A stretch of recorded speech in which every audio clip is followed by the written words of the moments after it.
So the new album, is it done? No, we've still got a little bit left. We're in London now for a few more weeks to finish it off in some boat on the Thames. It's like a, what is it? This is a big old boat where Charlie Chaplin used to have his debauched parties or something. Apparently, yeah. It just gets more tap for you guys, doesn't it? With every single year that you stay together. So when did you actually wrap up the touring for Showbiz? When did you call it a day? I think it was November. In Dublin, actually. Was it? Was it? No, it was Scandinavia. Well, maybe you guys can remember any details about it. I mean, God, how long were you on the road for the whole time? Probably a year, maybe. Yeah, I think we did about 200 something gigs. How many were you? Over 200? I think so, yeah. You really loved it though. When I caught up with you already, you were loving it. Yeah. You're having a ball. Yeah, it's like, yeah, mental. Yeah. I mean, we did Japan and Australia towards the end, and you know. What was the most commonly used anecdote when you got back to Devon and hooked up with your friends? What was the one that you told the most? Well, the one I told our friends would have been sort of private stuff that I wouldn't say on air about Japan. Yeah, right, okay, that's cool. That's cool, I can respect that.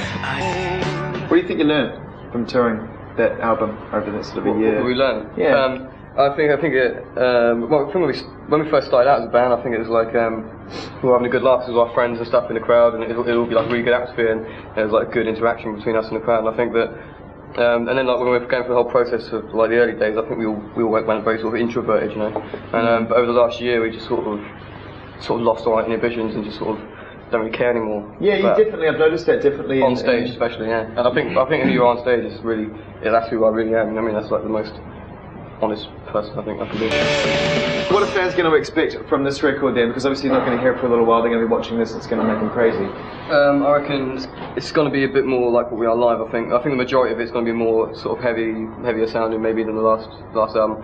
There's still going to be some stuff that's, I don't know, there's a couple of songs that are like, you know, more mellow, but they're a bit more sort of darker nature, I think. Is there an unintended? No, not really, no. It's all sort of like, what is it like?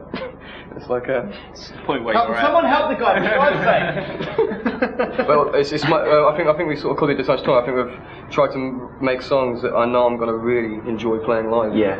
To sort of get the live atmosphere, the live vibe of what you guys are like when you're on stage and trying to put that on record, I always think it must be really difficult. I mean, is that what you basically did? Did you just plug in? Yeah, we put it live, yeah. Just do it? Yeah, we put it live. And I think it's the first time that there's probably a few songs where like definitely like bass, drums and guitar and everything is like, it's just there straight away done, and it's quite strange because we recorded it and came into the room and listened to it back and went, that's it, it's done.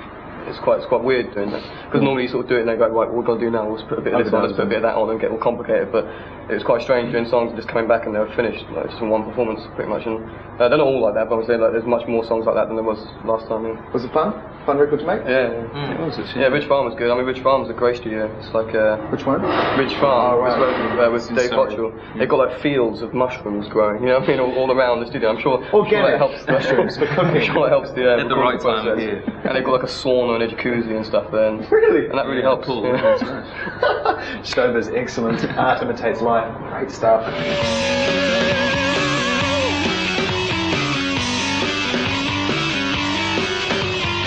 Plug In Baby is the first single to come out and sort of say, okay, we're still around. Were you tempted at all to kind of just to wait for a while? I think we're ready. I think that's why we're sort of straight on to another one now. I think maybe after this album is when we'll take a break and you know, try, you know, go for something radically different. But I think we just found ourselves on the last year or something. And I think I hope this record I think it's going to be like more honest to what we want to sound like. It's a song we've been playing quite a lot over the last year as well. Like, it's one of the only few new ones that we had in our set. And it's always going down well. It's always one of those ones that's really good to play live as well. So it's a great riff. We thought, yeah. Finally, have you got a title for the record yet? What's it called? Oh, no, there isn't one. There's a couple of things. Go on. What's going on in your head? I want to call it like something chaos, but everyone says that sounds like a metal band or something. So that's I'm really bad. I'm really bad at names. Really bad. Muse present A Night of Utter Chaos.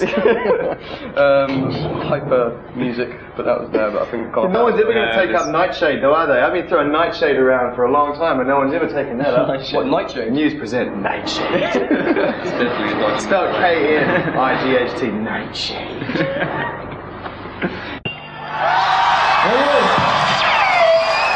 I listened to your album, the new album coming up on the train today, and I just wanted to hear it live, basically. after listening to the album. Is that pretty much how you recorded it? Pretty much live? Yeah. We sort of got like a PA system and everything, so when Dom was playing drums, it felt like we were on stage. Mic'd up the whole room and stuff, and sort of set it up in like a stage situation as well.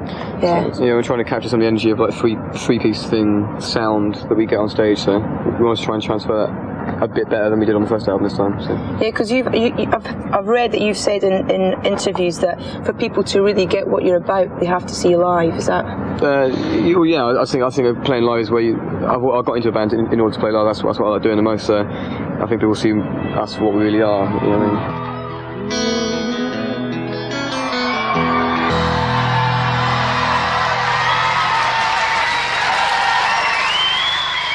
Do you know what the capacity is tonight? How many people? I don't know. It's about 2,000. No, it's not. So Bologna, 60,000 people, was it? Yeah. And then 2,000 tonight. What do you prefer? 300. 300 in Bergen, Norway. We did a gig in Bergen, Norway. It's just 300 people sweaty all around us, and it was. I enjoyed that a lot because it was really loose, and really intimate. Yeah, it was quite a surprise. But no, I think I love playing gigs like about 1,500, that sort of size, 2,000, something like that, because you get to use your own rig, you pay your own PA stuff, and you can get the sound good. And when it gets bigger than that, the sound sometimes gets a bit milky and lost in the wind. Like a fart in the wind. Thank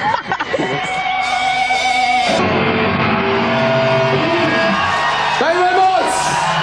Next single off the album is going to be, is it Newborn, is that right? Yeah. Which is just a brilliant opener to an album, I think. It's absolutely cracking. What's the song about? Does it have a story? A song about, let me think. Newborn. Something to do with, like, if you imagine, like, so some of the songs about the influence of technology on our life, how it makes us feel disconnected to each other at the same time as being immensely connected to each other. Feeling of like not really being connected to each other, but we are. And so it's a feeling of like the mind evolving away from the body, but how when that happens, you just get this yearn to just do something physical and feel something, the sensation of physicalness. That explains it very well. Something like that.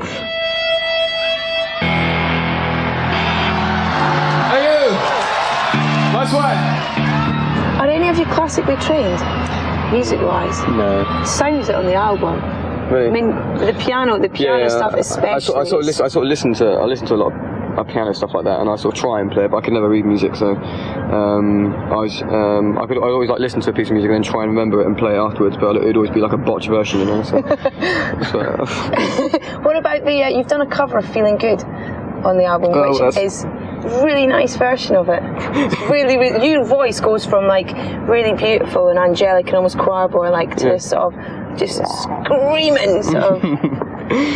Which, how do you speak when you get up in the morning sort of thing after doing a gig? Are you always really hoarse in the morning when you wake up? No, I'm usually alright. I had to sing this morning actually. I had to sing Horse on CDK, but the only thing was that's actually Feeling Good, yeah. That's actually a song that that's one of my favourite songs actually of all time, the original. And that's sort of along the lines of what I was talking about a minute ago, of hope, and trying to something positive and seeing everything through newborn, like sort of very new eyes again, like everything's like new for the first time again, like all the tree, everything looks lush again. That's what that song's about, and I like simplifying myself.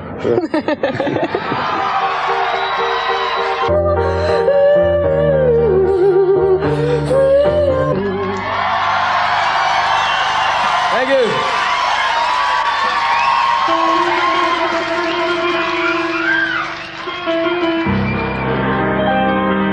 Nice one, Steve. When I'm on stage or when I'm making music, I get this feeling of immense bliss, like immense simpleness, like being really simple. It feels like all your memories go, and all those things that imprison you, like your possessions, your house, your lifestyle, all those things that restrict you, and you start to think those actually is what you are. When I'm playing music, all those things sort of disappear, and I just become sort of simple. And so what was the question? What's that got to do with anything? The last single, Plug-in Baby, I read that you said it was about, I'm not sure if this is true or not, but this is what was written in your bio. It said that it was about if you could genetically modify a puppy and stop it from growing up. And you said that, or it was in quotes that you said it. That's a lot of things. The thing is, I don't really know what the song's about. You know, I mean, they just happen. It just happens. It's like Do you hate having it's pretty random. If you imagine like using an emotion and like that emotion is looking through all the randomness that you've experienced in your life and just picking out little bits and putting it together. So one line might be relating to an ex-girlfriend, or one line might be relating to something happened to you when you're young. Yeah. Some line might be a fear and hope of the evolution of mankind. You know, but it's like generally it's all activated by emotion. So the songs don't have themes or anything within. It's more like little bits. Yeah. The only thing that's thematic would be the emotion of the song. So the emotion of that song would be similar to it's probably like the fears and hopes of technology evolving around us without us, and you know, taking over from us and stuff. Yeah.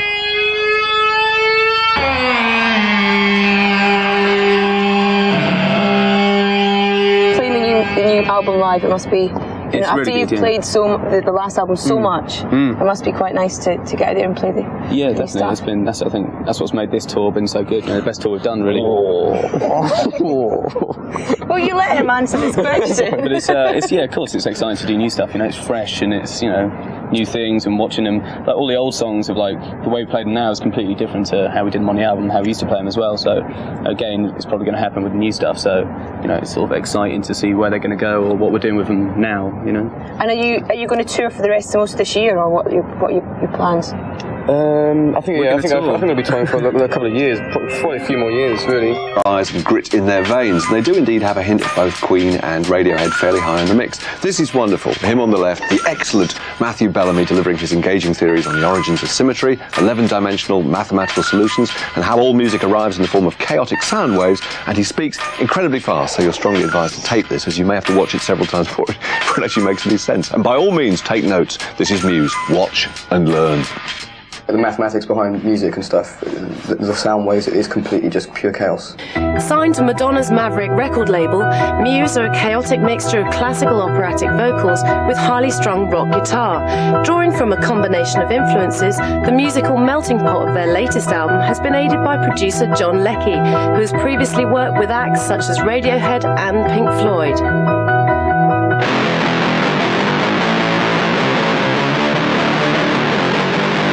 One of those days where nothing's really happening, he sort of just turns the lights down and gets out his massive CD collection and just makes us sit down and listen to stuff. And I don't know what half of it is really, but I think a lot of it was Pink Floyd. Probably had quite an important influence on this album, yeah. In the fact that he's probably showed us music that we would never have heard otherwise.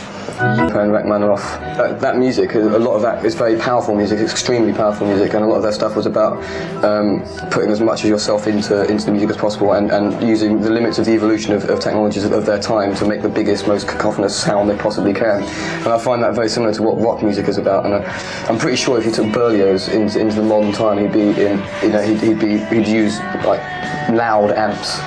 Do you know what I mean? To create the most powerful, loud, scary sound you possibly can.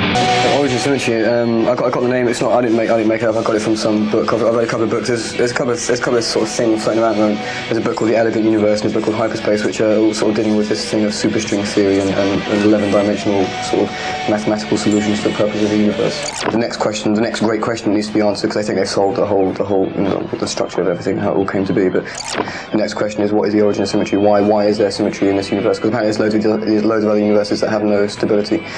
Asking the question, what is the origin of symmetry, would be like, why?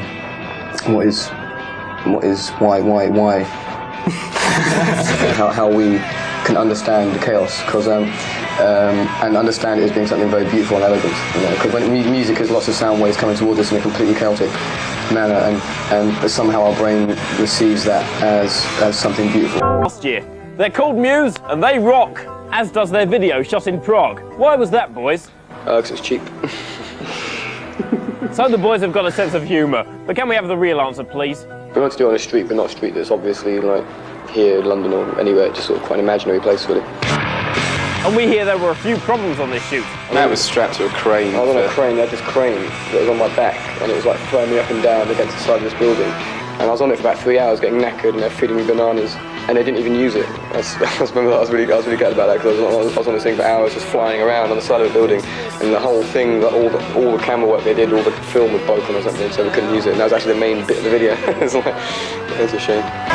Their fans are so devoted, they even appear in the videos. listen to our music, they seem to they're into what we do live as well. And I think when they come and see it live, we get the feeling they get the feeling that it's something alternative to what's mainstream, maybe.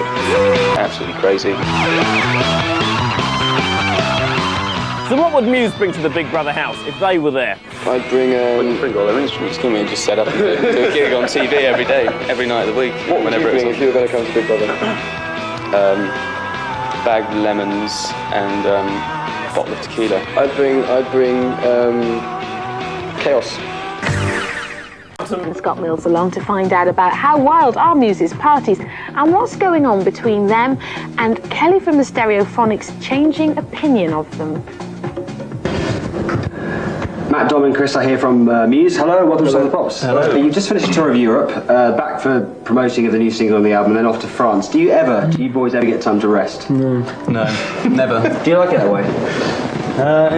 Yeah, it's good. Yeah, it's good, you know, because once you keep on moving, like especially when you're touring, you get used to going to a different country every day, so you sort of get on the roll with that. So sometimes when you stop, you sort of feel a bit disjointed or something. Now, your first album sold over 600,000 copies, and you're still shifting about 2,500 copies a week now. That must feel pretty good. Did you know that? No. Seriously, about 2,500 copies a week is still going on. You're still getting rid of them every week from a record shop somewhere in the UK. That's cool, yeah, that's good. Thanks. I don't know, Do you think that's word of mouth, or do you think that's, people hearing your new stuff and wanting to hear the old stuff? Just did a big tour of, Europe, so we played a lot of new songs, and maybe people sort of came to see us then, didn't have the album, but went out and bought it. So I think we became known for playing live a lot, the touring with various bands and doing a lot because we've done toured so much. I think that's where a lot of people have got to know us from. I think. Tell us about the second Muse album, if you could. I don't know. We did record it in two sections. We did some with Dave Bottrell in September last year, and then we carried on touring for a bit, and then did some more in January with John Leckie. So it probably took about 2 months all in all or something. And it sort of sounds a bit more like what we sound like as a live band. A sort of three-piece band feel about it. The way we set it up and played it was all together and just like a gig situation, really. Plug-in Baby got to number 11. But do you think this is the year that Muse is going to be really big? I don't know. Maybe this album will just sort of maybe go a little bit bigger than the first one, but you don't know, do you? Obviously, it always seems to be gradual. There's always talk of it being bigger than it really is. Yeah. There's been that from the start. When we first were getting signed, it was like, you should see what it's like when going out to all these USA record labels and stuff, and they were like, treating us like, whatever, like as if we were something big. And went back on the plane, went back home and started painting and decorating for a few weeks. It's like there's always talk of things bigger than they really are. It's just talk. Which of these comparisons currently annoys you most? 1, you sound like Radiohead. 2, Newborn sounds a bit like Bohemian Rhapsody. Oh, that's an insult to Bohemian Rhapsody, in my opinion. Big insult. I wouldn't try and compete with those bands, So. There's a bit of a thing that Kelly Jones from Stereophonics said recently. I don't want to bring this up, lads, but I feel that I have to. He said that you were a Radiohead tribute band. Cheers, mate. Cheers, mate. Nice one. We met in the USA. He was a nice guy and everything, and then he went and sort of started slagging us off. Do you think he's got a bit of a problem with you? I wouldn't know. I don't know. I'm sure he's got problems with a lot of things. You know what I mean? See, I've read that you have fantastic parties at home in Devon. Where in Devon is it? we had a big party last night, actually. It was pretty good, wasn't it? We went a bit dark side then. Yeah? Last night it was just a couple of people, I don't know what they did. They got so drunk, they spilled red wine everywhere. One of them dyed my hair. I was going to say, since the last time I saw you, it's like... Yeah, that's actually why I brought them back. So I met these two people in a bar and they said they did hair, and I said, come on then. And they bleached my hair and stuff, and I woke up red. What's next? After the album comes out, what are you going to do next? Have you got a big summer, busy summer? Yeah, pretty busy. We're doing 25 festivals or something all over Europe and stuff, and then probably tour again, like another European thing at the end of the year. Listen, good luck with everything you do this summer and also the album. And this is Muse with the Toll the Pots performance of Newborn. Let's just go straight to your report to find out about the new NME in Moscow. Let's see Dash's report. New Musical Express has finally arrived in Russia, and it hasn't arrived alone. Matt Bellamy, Dom Howard and Chris Wolstenholme, better known as Muse, are here to sell NME to the Russian public. The editor-in-chief of the Russian edition thinks New Musical Express is the most progressive and famous music magazine in the world. Отличие, ну, кроме формата. Apart from the format, there's one main difference. British NME is known to be quite cruel and cynical towards the musicians, whereas we're going to be much more gentle, and I hope we'll be friends with almost everyone. Hopefully it's going to go well, you know. I think it's pretty cool that it's sort of expanding around the rest of the world, and, you know, different countries are sort of introducing it, so hopefully it'll be good for, like, young bands to, you know, get them exposed or whatever, and, you know, help them out a bit. Some young Russian bands played at the NME's launch before the Muse, but do they need a helping hand? Most Russian musicians are quite happy not to be known except in their homeland. People elsewhere have never heard of them. We don't know. Rock bands? No, not really, no. No, my favourite composer is Rachmaninoff, who's like a piano player, and he's my favourite ever.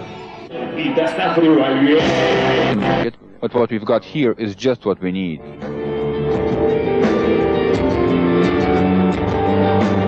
So Muse plus NME got the people going, and with such a dynamic launch, the magazine is hoping it's got its marketing right. Dasha Pushkova, BBC News, Moscow.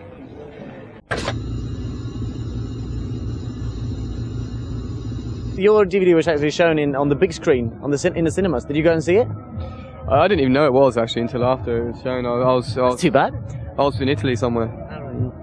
I saw a bit of one because we kind of did a few screenings. You walked out of it. Yeah, yeah. This is rubbish. It sounded crap, so I left. I saw a bit, and it was a bit bizarre, and there's people like sitting down in chairs in the cinema, obviously, you know, watching it. And I kind of thought it's a bit strange, so I left. Then just went to the bar. And saw everyone run out the room once it's finished. Were there sort of any embarrassing moments in the DVD that you thought, wish that didn't put that in, or did you have the final say about what went in there? Oh no, yeah, of course we had the final say, but I don't know, we took out quite a lot of embarrassing stuff, you know. But there's a bit where we go fishing, which is a bit weird. It's a bit on the edge. It just shows. I mean, it's like this sort of document. It's like the content in a documentary about just like the last year of our life kind of thing. And we just went fishing, and someone filmed us fishing for about an hour, and I don't know why it's in there. I mean, class entertainment. Don wanted to put it in there, but Muse fishing is very, very rock and roll. It's Op Parade and Muse. Crowdsurfing for me wasn't necessarily something to do to try and be crazy or to try and, you know, injure people. It's something that I did to try and get out when it was too heavy or when it was too crushed and you're sweating. Sometimes the only way you can get out fast is to get a lift on someone and people just pass you to the front. I wouldn't ban it because I think it's fun. Benny Kazim may have passed without incident, but all eyes are now firmly focused on Reading and Leeds, where the likes of Slipknot, The Prodigy and The Offspring will entertain over 100,000 punters. Danny O'Connor, BBC News. Hello there, we're in a band called Muse and, on MTV2. MTV2, and this is our second time now to choose some videos for you, a little sort of DJ spot. So check it out, see what we've chosen. And also later on we're doing a gig in Leeds, I got a little nun, and I broke it. So you might be able to see that bit.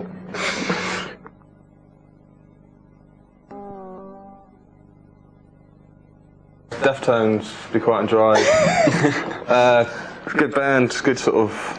They're sort of one of those sort of metal bands that's sort of not with everything else that's going on, and they're sort of a bit more melodic and doing their own thing, I think. This is my favourite track off the album, Around the Fur, I think. Yeah. And it's really amazing live and stuff. I haven't seen this video, so check it out.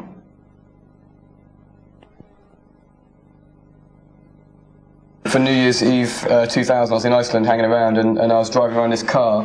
I had this car, and there's all snow everywhere, and because there's no one on the roads, I was just ripping around, skidding around all the ice and stuff, listening to Sex Laws by Beck. And I just got a great memory of this song and those skids. Sex Laws. At the Drive-In is next. One-armed scissor. Rocking. I saw them at the Astoria once actually, and it's an amazing gig. They just get absolutely crazy. Oh no, it's his hair that's amazing. It's the hair, yeah, it's the hair that does it. But he's just like running around stage doing handstands and walking on his hands and doing all sorts of things, backflips, front flips. You know, it's an amazing show. So I was listening to the album the other day actually. And we sometimes listen to the album before we play. Actually, we're listening to this album, Rage Against the Machine, usually before we go on stage and get us into the vibe. So yeah, At the Drive-In.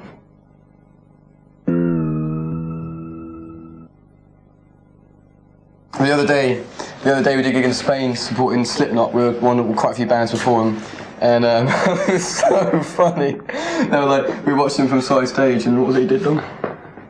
Sit the fuck down. He was telling all the crowd to sit down. They wouldn't understand because they're all Spanish, and they wouldn't do it. And he was telling them all to sit down, but. And they're all quite, it's quite, I don't know, I just found the whole thing very amusing. Anyway, what I did, when the guy came on stage, there was this girl I was hanging around with at the time, it was quite hot, and she went up to me and went, and he took off his mask and gave it to her, the singer. And then he didn't know that I was with her, and she gave it to me, and then I put it on, and I was like, I had the singer's mask on, and I was like, I went up to him and went, I'm your biggest fan. And he signed my head, and I've still got his mask, I got his mask, and Dom had it on the other day and ripped the mouth because he had a fit. But here it is. I just put it on and lost the plot. You can see the mask in this video that I actually have now, and it's not a lie, I have it. Primus is the next band we're going to play, and this is Shake Hands with Beef. I think it's one of their last videos they did, and it was off the Brown album, which is a very good album, very sort of dirty sounds, and this is a video of them... Very dirty sounds. Dirty sounds. And this is a video of them... What are they doing? They're little mosquitoes or something. Yeah, it's quite a nice video actually, because it didn't really get played much, I think, because the single didn't really do that well, but I think the video is really cool. Shake Hands with Beef. I remember the first festival I went to was, I think it was Reading, was it 94, was that when they were there? Yeah, Reading 94 I think, and I remember I used to watching, I was watching MTV a lot back then, 120 Minutes, it was a programme that used to play this song called Cut Your Hair by Pavement. And it really reminds me of my first festival, which I love. Jane's Addiction is good videos. I think it's all about shoplifting from a supermarket, and they're all like various different disguises that people are wearing to. And like, I think the singer's like pregnant. That's why I keep doing this. Pregnant. Like pregnant, and putting stuff up there. A bit dodgy, really. And it's Jane's Addiction. What does that say? I mean, great band, fully played bass. Very high voice. Very high voice. Being caught stealing. Hi, that was our hour of our videos. And stay tuned because next up is we're doing a gig live at Leeds, so check it out. And I think we definitely think it's the best thing we've done so far. I don't know, I think it's probably because the first two albums were almost like one big touring period of our life, really. We didn't really get the chance to take a break.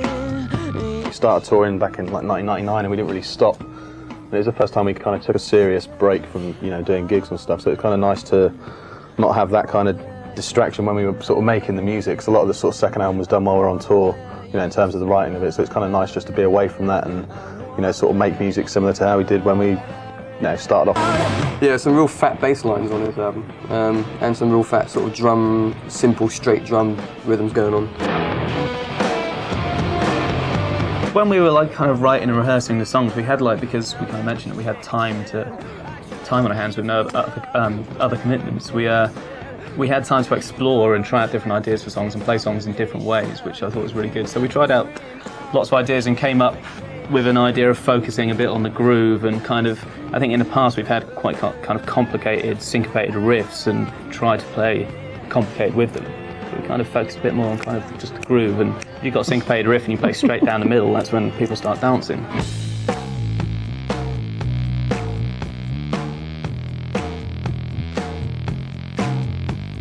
I think with the videos, again, I think we're going to try and make a video. On the last album, we used almost the same video director all the time, and we did almost the same kind of video for the whole thing, really. But this time around, I think we're going to sort of work with different people for every song and make a video that is definitely just for that song,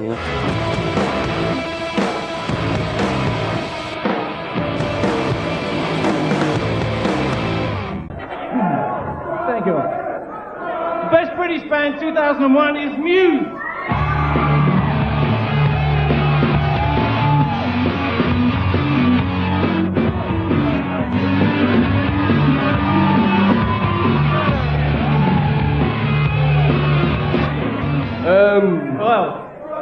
Oh, here it is. Oh, yeah, cheers. Nice one. Well, what do you say? God knows. I'm pleased about meeting point me, actually, to be honest. Well, cheers to, thanks. Cheers. What do you say? Thanks to Corda, Wes, Anthony, Mel, and... Thomas. Thomas, dedicate this award to Mr. Paul Brannigan for seeing the truth of what we do on tour. And, okay, thank you. Have a good night. See you later. Congratulations, you just won the Best British Band Award. How do you feel, and especially having Queen give it to you? We're excited. It's a big shock, yeah. I mean, we didn't expect we'd ever get to this sort of thing. You know, we started off playing pubs, you know, like 7 years ago when we were 15, and it's like a bit weird. And so it's pretty mental to be here, and yeah, I'm sure, enjoy it while it lasts. So how does it feel? 8 years ago you were here, and you're here again. I mean, what has changed? Does it seem the same to you as the first televised Kerrang? It seems a lot different, because Kerrang was pretty small when it started. It seems pretty big now, and I think rock music is pretty big, which is great. You know, God bless everybody. Finally, we got there.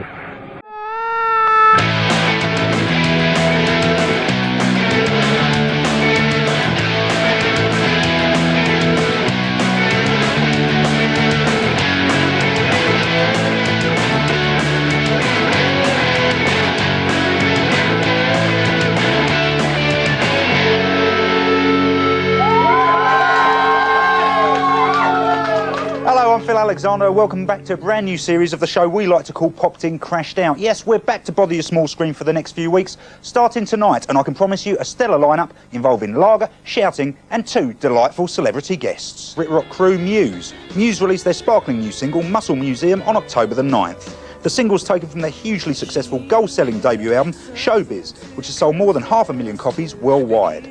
Muse are currently recording their next album, and we thank drummer Dominic for allowing us to drag him away from the endless joys of studio knob twiddling. Joining Dominic on the Crash Out couch is Alex Troops. So are you sort of ready to go head-to-head in our battle of sort of music and wits? Yeah, don't know about the wits, but we'll have a go at the music. Fair enough. Well, that brings us rather seamlessly to our first round of the evening. This is where we do the time warp. We're going to show you videos from 2, 8 and a staggering 21 years ago. Gentlemen, watch this. Oh, yeah. Right, Dominic, let's start with you and Marilyn Manson. Which American rock god first produced Marilyn Manson and signed the band to his Nothing label? Trent Reznor. It was Trent Reznor. Get in there. Right.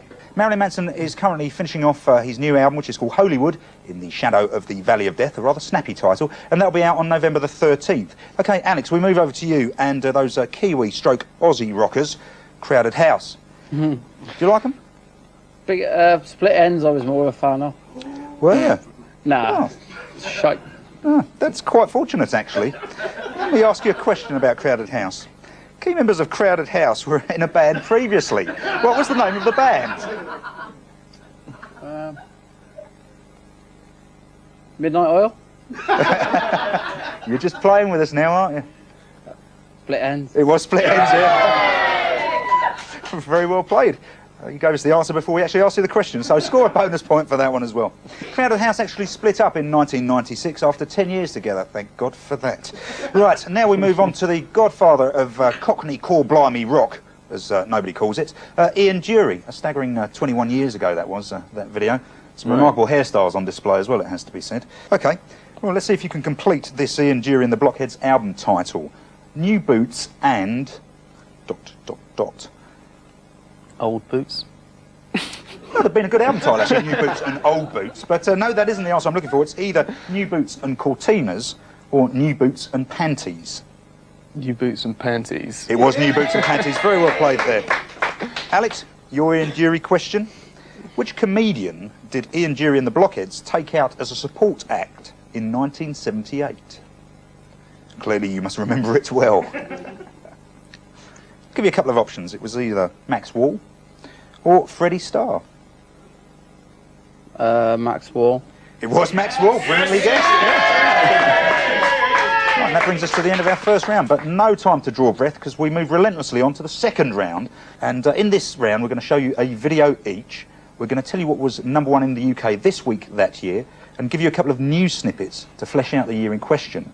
All we want to know is what is the year that we're talking about. So, Dominic, we start with you and the Red Hot Chili Peppers with Under the Bridge. Before we actually, fill you in on some clues about what year that video was made in, I mean, you toured with the Chili Peppers earlier this year. Yeah, in March, and it was crazy, yeah. I mean, it was a bit of a shock when we first found out that we got the tour, because, you know, we've seen them before and we've been fans before, so... And it was in America, and we were touring like big arenas, like 20,000 people every night. Okay, well, let's move on to finding out what year that video was actually made in. I can tell you that #1 in the UK this week that year was the terribly tiresome single by Wigfield, Saturday Night. Really? Which the floor manager Guy actually owns. Talking of Saturday nights, they were changed forever when Britain actually instituted the national lottery in that year. In America, millions of people watched as O.J. Simpson tried to flee from the police after his wife and her lover were found murdered. And tragically, Formula One driver Ayrton Senna was killed at the San Marino Grand Prix.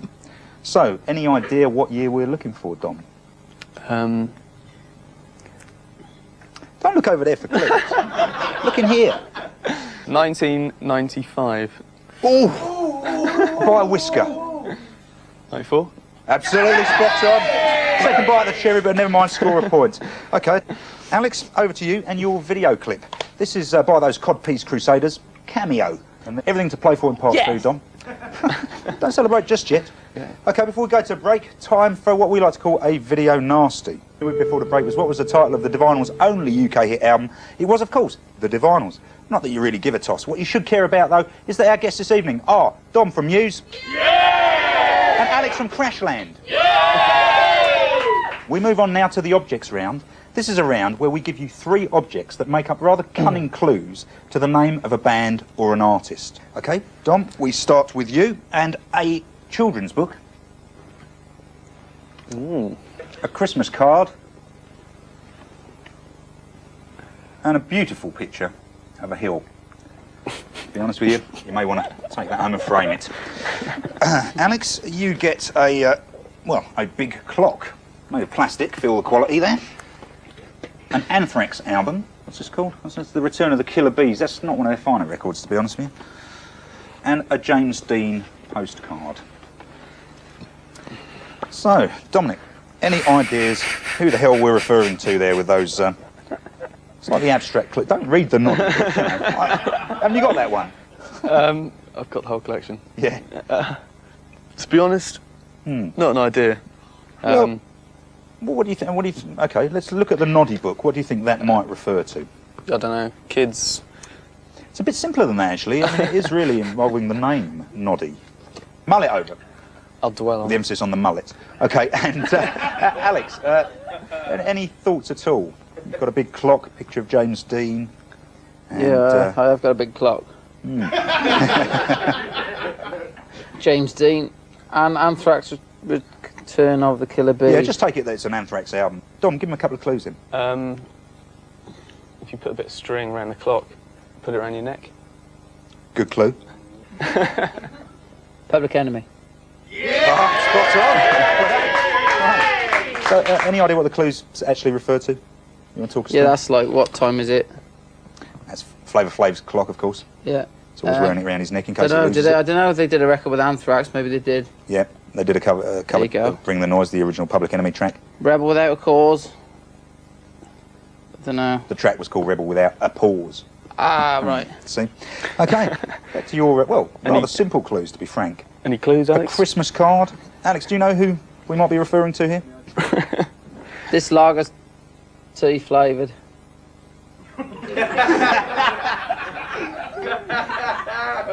Right.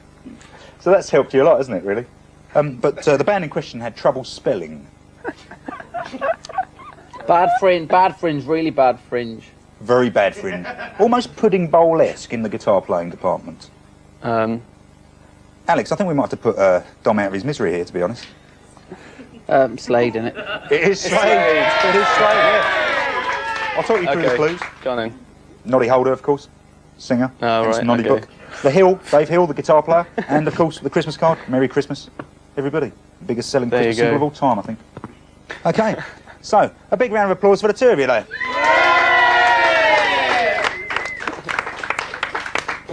Applauding yourselves, weren't you? Right, without further ado.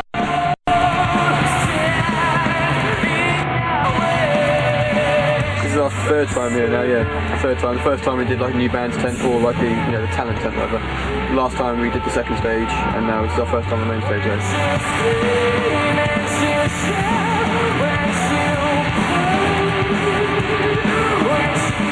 It's really good live. I remember seeing Rage Against the Machine playing here a few years ago. I also remember falling off my bike just around the corner in front of a load of people and scraping my face across the floor on my elbow and feeling like a right tit. I had this car, there's all snow everywhere, and because there's no one on the roads, I was just ripping around, skidding around all the ice and stuff, listening to Sex Wars by Beck. And I just got a great memory of this song and those skids. Sex Wars.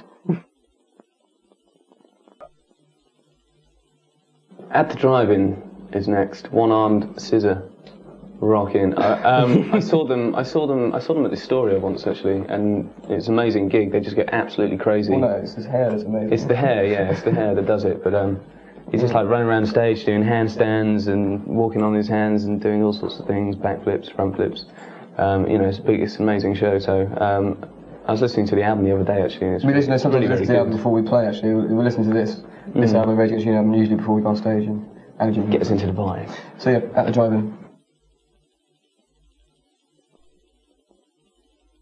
Primus is the next band we're going to play, and this is Shake Hands with Beef. I think it's one of their last videos they did, and it was off the Brown album, which is a very good album, very sort of dirty sounds, and this is a video of them. Very dirty sounds. Dirty sounds. This is a video of them. What are they doing? They're little mosquitoes or something. Yeah, it's quite a nice video actually, because it didn't really get played much, I think, because the single didn't really do that well. But I think the video is really cool. Shake Hands with Beef. I remember the first festival I went to I think it was Reading. Was it '94? Was that when they were there? Yeah, Reading '94, I think. And I remember I used to watching. I was watching MTV a lot back then. 120 Minutes. It was a program that used to play this song called "Cut Your Hair" by Pavement, and it really reminds me of my first festival, which I love. Sound checks. Yeah, we play that song in sound checks like Weezer, the Sweater songs. Funny lyrics. It's a good song. Really uncool band, and they always manage. They're very cool. No, but they always manage to be cool by being as uncool as possible. And when uncool becomes cool, they become uncool again. But yeah, it's a good song. Sweater song. Yeah, first Weezer song I ever heard, and I loved it as soon as I heard it. And it's a very funny video. It's just all in slow motion. They're all just being very relaxed and arsing around. Check it out. Jane's Addiction is good videos. I think it's all about shoplifting from a supermarket, and they're all like various different disguises that people are wearing and like I think the singer's like pregnant. That's why I keep doing this. Pregnant. Like pregnant, and putting stuff up there. A bit dodgy, really. And it's Jane's Addiction. What does that say? I mean, great band. Free played bass. Very high voice. Very high voice. Being caught stealing.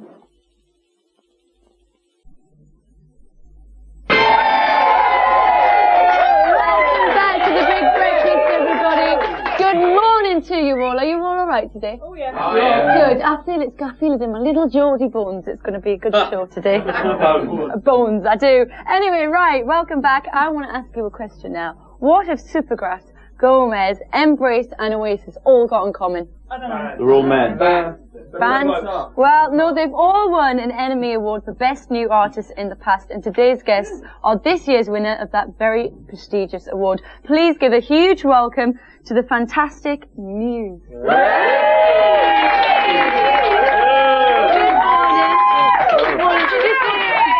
want to say hi and introduce yourselves to everybody at home? My name is Matthew. Matthew. Dominic.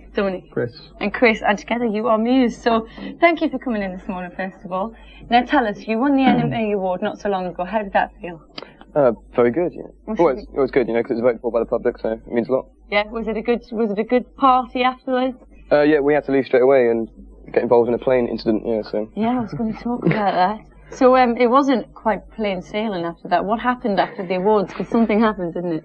Sparks flying out of engines and things like that. Yeah, it was mad. We had a gig in Hanover in Germany, and was just about to take off, and the engine set on fire. Sparks came out. Oh, nice, lovely. So that was the quick. It was on the ground. Did you make the gig? No. You didn't make the game? No, we ended up coming back to the party, yeah. So. You went back to the party. Yeah, It's also rock and roll, isn't it? It's all rock and roll. I see. Well, listen, we're going to find out what stood you above the rest of the bands also entered for that award. So we're going to have a look at your new single, Sunburn. Yes!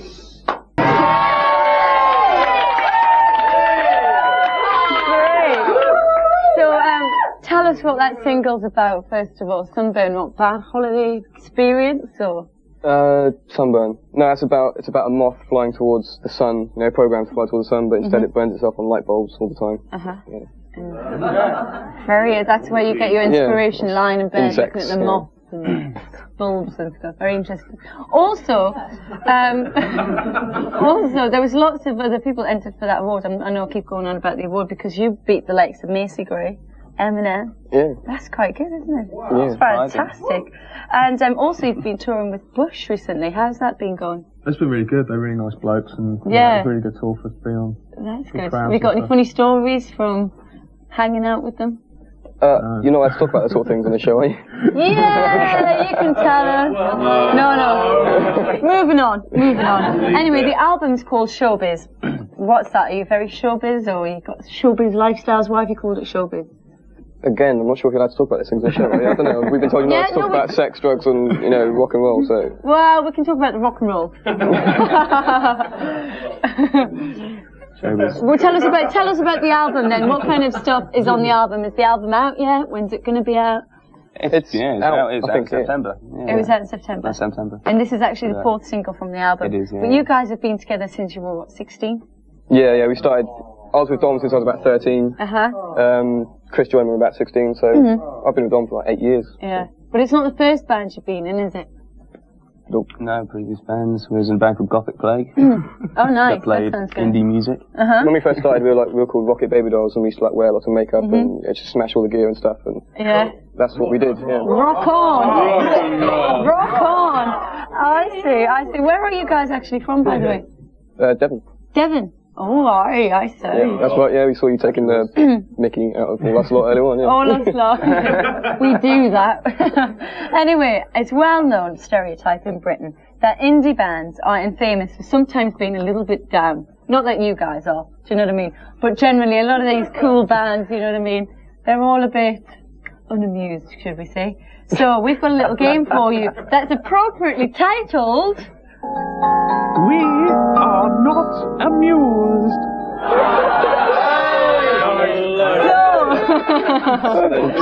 The rules to this game are very easy indeed, right? It's very, very easy, and it's very easy to look unamused at this time in the morning. So we've employed the help of a little friend of mine who's going to try to amuse you for 1 minute, yeah? The only problem is you're not allowed to smile during that time. You're not allowed to laugh, and we've got to find the most unamused member of you guys.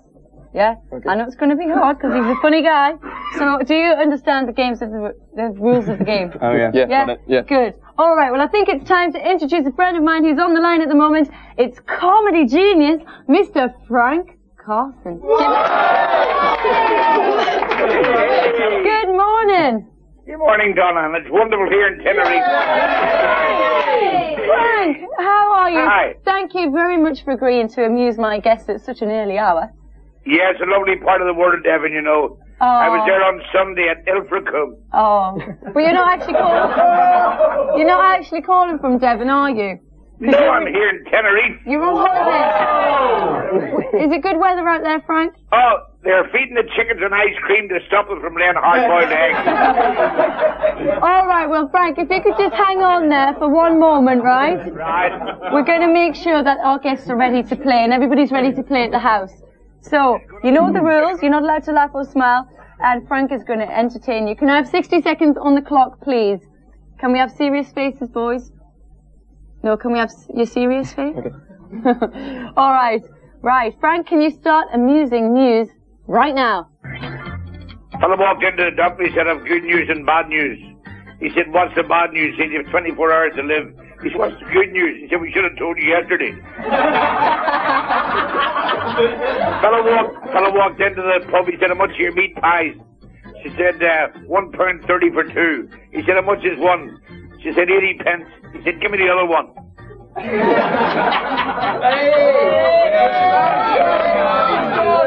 ice cream has a cracker. The ice cream.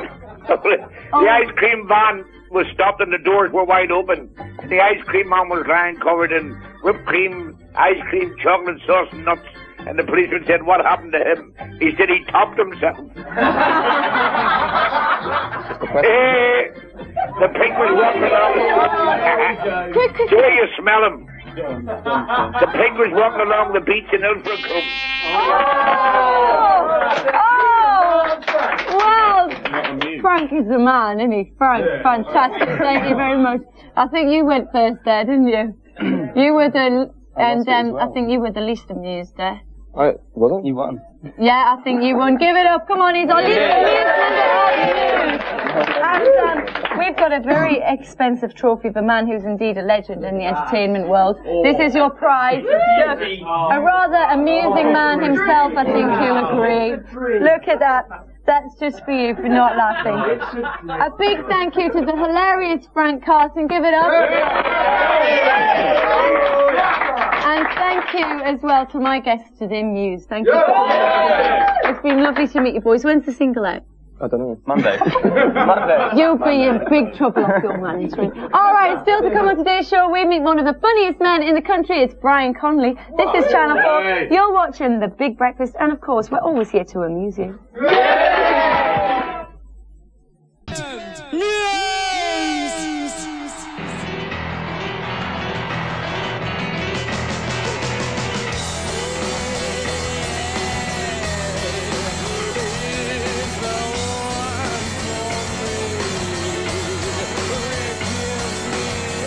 The Heineken Jammin Festival. Are you doing? Good, yeah. Yeah, we're doing good. How are you? I'm fine. I'm dying. It's too hot. We're what do you think? It is. It's roasting. That's why last time we played. Actually, we played this is the first concert we ever played in Italy 2 years ago, and it was completely dying on the stage. I mean, so it was the first time we'd experienced playing in the sun. You know, so I think we're a little bit used to it now. It's really nice actually, because England is disgusting at the moment. It's raining at the moment. Raining, grey, and completely shit.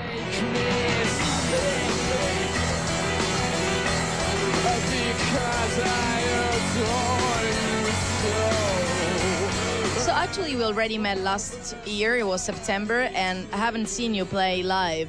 That was the first time, and then when you were playing I came on stage and I couldn't believe that you were such a power trio. I mean, how many hours have you been rehearsing during those years? I was like, wow, they're just 3.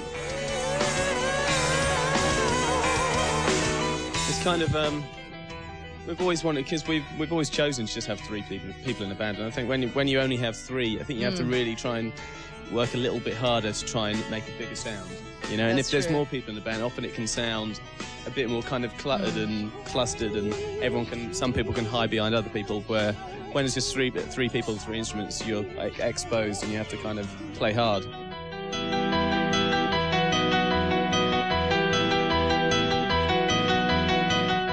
So do you enjoy festivals? Yeah. We've always enjoyed festivals. I think mainly because we come from a place that's quite a small town in England. So going to festivals, the only chance we would get to see a lot of bands from international bands. You know, because like people who live in major cities like capitals, they're lucky because they see all the bands. But if you don't live in that, I think festival is the only chance you get to see bands. So for that reason, I think when I'm playing, I'm really thinking about when I used to be in the crowd, you know, watching bands playing stuff. So I really like it.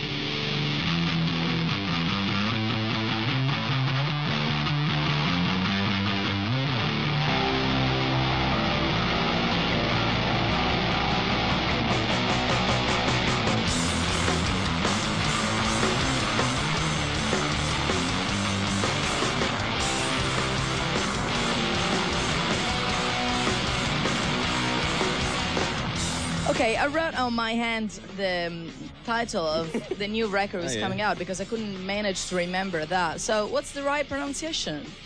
Hullabaloo. Hullabaloo. Hullabaloo, what is that?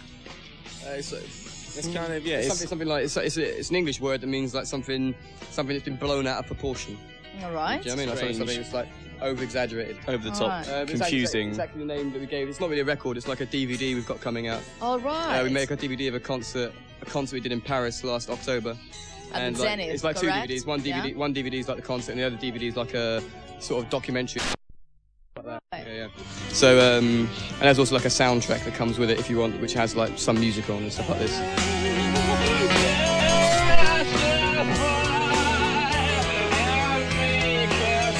And are you working to new material too, rehearsing or stuff like that? Yeah, we are at the moment. We're going to play maybe 2 or 3 new songs tonight, but we've just been rehearsing at home and doing new stuff, maybe, sort of working on a new album, which we'll probably think about recording maybe towards the end of this year. But I think after the festivals, we're going to kind of, it's going to be nice to go back and spend a bit of time just at home, just rehearsing together and, working on the album. Whereas like the previous album, Origin Symmetry, that was always done and rehearsed like on tour, and in fact, it was all recorded in different studios with different people. And it's all kind of broken up, so it's going to be nice to kind of go home and concentrate on just rehearsing in one place and then recording it possibly in one place.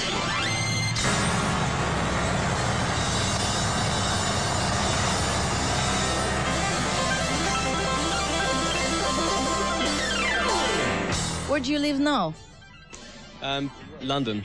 Oh, London? Yeah, we lived in London for a bit. Chris still lives in Devon, and then we moved to London. Then we moved to Brighton and had this big house in Brighton where we set up all the gear, big detached place where we can rehearse and make a lot of noise. And now we're moving back to London when we get back from Italy. I find you in a great shape, so thanks very much.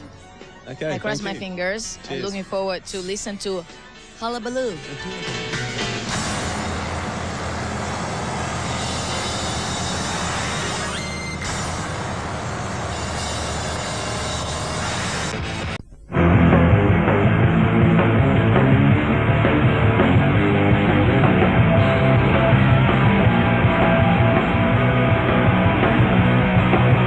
When we first started out as a band, I think it was like we were having a good laugh with our friends and stuff in the crowd, and it'll be like a really good atmosphere, and there's like good interaction between us and the crowd. And I think that, and then like when we were going through the whole process of like the early days, I think we all went very sort of introverted, And but over the last year, we just sort of lost all our inhibitions and just sort of don't really care anymore.